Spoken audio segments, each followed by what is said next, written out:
Mapapalang araw po sa ating lahat. Ako nga po pala si Angela Jan Agner at welcome po sa aking 365 Daily Devotion ni Pastor Russell Ocampo, Seminary Edition. At ngayong araw po ay June 3, 2025 at ang topic po natin ngayong araw ay Jesus Name, ang kapangyarihan ng pangalan ni Kristo. Yung topic po natin na in Jesus Name is praying in Jesus Name means more than ending our prayers with certain words. It means praying under His authority and in line with His character. We come to God not because we are worthy but because Jesus has opened the way. It also means our prayers must reflect His heart, His will, and His glory. True prayer in Jesus' name is confident, humble, and kingdom-centered. And yung scripture po natin ngayong araw ay John chapter 16 verse 23 to 24. Sabi po dito, "In that day you will ask nothing of me. Truly, truly, I say to you, whenever you ask of the Father in my name, He will give it to you. Until now you have asked nothing in my name. Ask and you will receive, that your joy may be fully." And sa Tagalog po, sa araw na iyon ay hindi kayo magtatanong sa akin ng anuman. Katotohanan, sinasabi ko sa inyo, kung kayo hihingi ng anuman sa Ama sa aking pangalan ay ibibigay niya ito sa inyo. Hanggang ngayon wala pa kayong hinihinging anuman sa pangalan ko. Kayo'y humingi at kayo'y tatanggap upang malubos ang inyong kalagakan.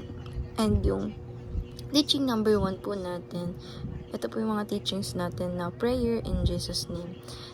Teaching number 1, it means praying using Jesus' rights and authority.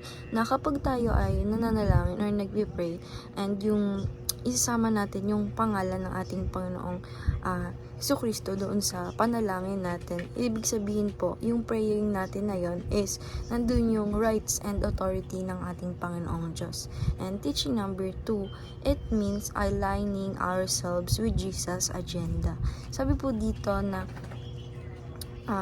yung pagdarasal po natin na may Jesus name, na authority niya, na rights niya, and ila-align din po natin to sa sarili natin or sa mga prayer natin na ito po ay agenda ng ating Panginoong Jesucristo. And teaching number 3, it means seeking the glory of God the Father. Sabi po dito na hindi lang po basta rights and authority ng ating Panginoong Jesucristo ito, but ito rin po yung meaning na sinisik natin or hinahanap natin or binibigay natin ng glory, yung pagpanalangin na yun natin na sa ating Panginoong Diyos. And application number 1, as God's favor and blessings through Christ. Sabi po dito na apply po natin sa sarili natin na tayo po ay magbigay ng favor sa ating Panginoong Diyos, and yung mga blessings naman po is sa ating Panginoong Jesucristo. Doon po, pag nag-ask po tayo sa prayer natin, ganyan po. Pag favor po is, ito po ay para sa ating Panginoong Diyos, and pag blessing naman po, ito po ay through Christ. And the application number 2, align your prayer with Jesus' agenda. Sabi po dito na i-apply po natin sa sarili natin, na i-align natin yung mga panalangin natin sa agenda ng ating Panginoong Jesucristo. And application number 3, aim your prayer towards the greater glory of God. Sabi po dito na apply po natin sa sarili natin na yung prayer po na ginagawa natin is i-aim po natin na nagbibigay tayo ng mataas na glory sa ating Panginoong Diyos. And dahil lang po ngayong araw, maraming salamat. God bless.